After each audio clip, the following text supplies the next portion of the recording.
ফেনী জেলার ছাগলনাইয়া জমদ্দার বাজারে অসাধু ব্যবসায়ীদের দৌরাত্ম্য আবারও প্রকাশ্যে আসে। সম্প্রতি এক মাছ বিক্রেতার বিরুদ্ধে চিংড়ি মাছের ওজন বাড়াতে এর শরীরে বিষাক্ত জেলি ইনজেকশনের মাধ্যমে প্রবেশ করানোর মতো ভয়াবহ অভিযোগ ওঠে।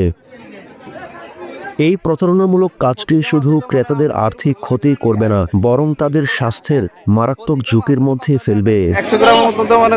জানা যায় কিছু অসাধু বিক্রেতা অধিক লাভের আশায় এই ভয়ঙ্কর পথ বেছে নেন। তারা সিরিঞ্জের মাধ্যমে মাছের দেহে এক ধরনের রাসায়নিক জেলি প্রবেশ করিয়ে দেয়। এর ফলে চিংড়ির ওজন কৃত্রিমভাবে প্রায় 20 থেকে 30% পর্যন্ত বৃদ্ধি পায়। সাধারণ ক্রেতাদের পক্ষে বাহ্যিকভাবে এই জেলিযুক্ত চিংড়ি শনাক্ত করা প্রায় অসম্ভব। বিশেষজ্ঞদের মতে এই জেলি মানবদেহের জন্য অত্যন্ত ক্ষতিকর। এদিকে স্থানীয়দের অভিযোগ, প্রশাসনের নিয়মিত নজরদারির অভাবে অসাধু ব্যবসায়ীরা এমন প্রতারণামূলক কাজ করার সাহস পাচ্ছে। তারা এ বিষয়ে দ্রুত পদক্ষেপ গ্রহণ করে দোষী ব্যক্তিদের আইনের আওতায় আনার জন্য জোর দাবি জানান।